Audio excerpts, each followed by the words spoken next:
All right, happy Tuesday, everyone. If you're watching or listening to this, this is right after Brian Kelly's Monday, typically Mondays. It's the Tuesday presser after the disappointing result on Sunday night. Bryce Koon alongside Glen West here with Go 24/7. Glen, we just got out of the press conference. The tone of it wasn't as feisty as what we saw on Sunday night, but still some disappointment, some frustration. But there's also feels like they know what they need to do in terms of correcting this course. I mean, the season's not over, but back's against the wall. You started behind the 8 ball once again. Yeah, I mean, there's definitely some pressure now to kind of get this thing, on the right course. I mean, I think today was a big, heavy day for questions about the run game and just why LSU was maybe not as effective as they kind of hoped going into the season as they could be in that area. But look, I do think this is a group that doesn't feel like the season's lost. I mean, they've still got 11 weeks here to play and a lot of games, a lot of game time left. And I really thought that Kelly's comments today kind of reflected a team that knows what it has to do to get better. And I think one of the things that really stood out to me was when he was asked about some of the kind of dumb penalties that they had throughout the game, the Kyron Lacey's, the Major Burns's. He went in a way that I guess I respect and understand. Yeah. Like, he was going to bat for those players because he talked about how much work those guys have been doing mentally to kind of put themselves in better positions to not have those things happen. Yeah. And so a lot of the frustration that I think you saw on Sunday from Kelly was, kind of them reverting back to that in those moments and kind of having those lapses in judgment of, taking your helmet off on the field in Major Burns' case, or showing the guns if you're Kyron Lacey after the touchdown. So that he was just adamant that they've been working so hard on that kind of stuff, and that's why he had so much confidence, I think, for a lot of this offseason, that this team was going to be able to kind of win some of these closer games, because you can't make those kinds of mistakes when you're in tight games like this. And I think that's going to be a recipe here for LSU, man, because they're going to be in a lot of close games this year. I think watching this team right now, you can kind of get the feeling that maybe they're not going to have that explosive energy, that explosive component to the game that they brought last year, especially on offense, where you felt like every time they could go down and get a touchdown when they needed it.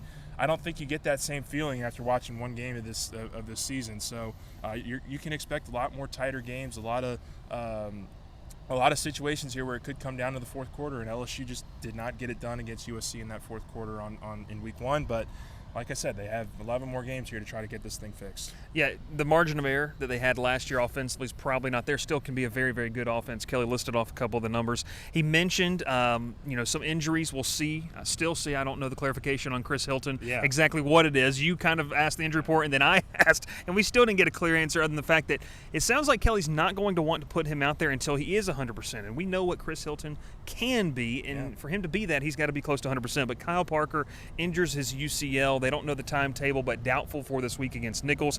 And it kind of brings the question that we've all had throughout his short time in Baton Rouge, Sheldon Sampson. I mean, this is a guy who it is now or never for him. We talked about the lifespan, this life cycle of college football players in a program before you're either kind of ousted or asked to leave. I'm not saying Sampson's in that category, but this is the best opportunity he's had yet since he's been on campus. Oh, absolutely. I mean, you heard it from Kelly while he was making that comment. Yeah. He talked about this is going to be a quote that kind of goes viral, and I think that it's something here where LSU wants to lean into Shelton Sampson because he can be. I think the way he phrased it, he could be something that other guys on the team or other guys in that room are not. Yeah. Which can help them move guys around to more kind of creative positions, I guess, is the kind of the way I would phrase that. But yeah, look, Shelton Sampson obviously is a very long receiver. I thought really the first day of fall camp we came in and the first 2 big explosive plays we saw were Sheldon Sampson catches, but unfortunately he went down with some kind of minor injury on that second catch. But I think here, if LSU can get him going, get him involved in the game, it really opens up the floor for LSU to do some different things with Xavion Thomas, who I really like. There was a run play that they did with Xavion, I believe in the first half, where they split him out wide, they had him in motion, and then all of a sudden he's in the backfield next to Nussmeier, and he's taking a handoff, 7-8 yards on the outside. They need to do more of that stuff, because I think when you look at the run game, it was just so vanilla. I think that's the word I've been using. It's just bland. It just was a lot of inside zone. It was a lot of kind of delayed handoffs from the shotgun, which give obviously the defense a chance to kind of get some push on the offensive line. They've got to find a way to get this thing more perimeter oriented, which is what they told us, really all off season, which is what they were doing, and I think they kind of jumped ship maybe a little too quickly in that respect, but they didn't abandon the run by any stretch. Yeah. They actually leaned into it more in the second half, and it just didn't work out. So they've got to get more creative. I think that was a word that Brian Kelly used today. And I think if you get more creative in the run, it helps open things up in the passing game with Nussmeier as well. So, yeah, I'm going to be very interested to see kind of how Shelton works in there. I mean, I think this is a weekend against Nicholls where you can kind of cut loose a little bit and try a number of different things, and get a number of young players involved. One of his questions or one of his answers about the defensive backs I thought was very interesting, that he mentioned Ashton Stamps and P.J. Woodland as two guys that stood out at corner. I would not be a bit surprised if we saw a lot of P.J. Woodland on Saturday opposite of Ashton Stamps.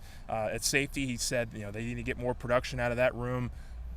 Opens up the door for a guy like Deshaun Spears to maybe, especially in that first half with Jordan Gilbert. He mentioned the safety play needed to be better. Yeah, with Jordan Gilbert expected to be, suspended for that first half because of the targeting call. I think you could see a lot of Deshaun Spears sharing the field with Jordan Allen, Kylan Jackson.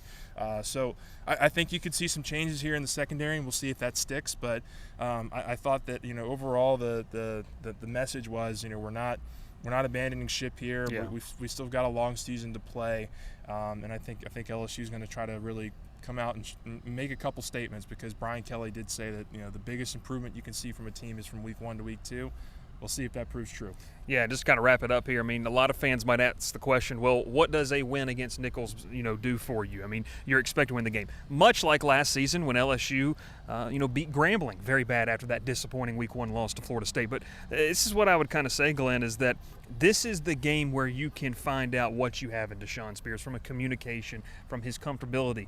P.J. Woodland, Ashton Stamps, like all of these guys that have played a little bit of football, and I mentioned Stamps. But the young guys who haven't, this is the game where you can say, okay, here's your opportunity, so then when we get it back into our tough part of the schedule, we know who we can count on. Yeah, I don't see a lot changing up in the front seven. I think they're pretty solid there. He said today, Harold Perkins, they like where Harold Perkins is at. I think the biggest thing that they said with Perkins was that he's just got to hone in his focus a little bit more at inside linebacker. They think he's a little bit more broad and trying to make things happen that maybe he shouldn't be trying. But I do think that you could see a lot of change in the secondary. I think we'll see a lot of guys at wide receiver get some extended opportunities.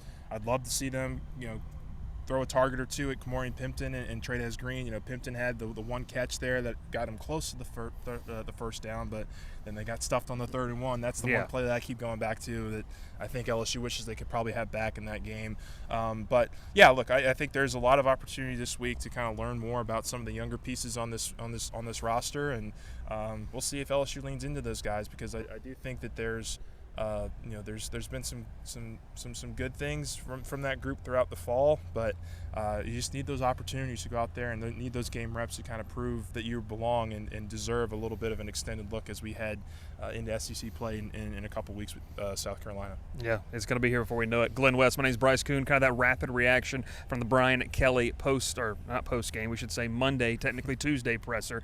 For all the latest content, head over to Go247. Stay tuned to the YouTube channel and podcast feed, as we'll not necessarily maybe take a deep dive into Nicholls, but more about what this team can do the more we learn about players, which we'll have those interviews tomorrow night. We appreciate you so much, and we'll catch you next time here on the Go247 podcast.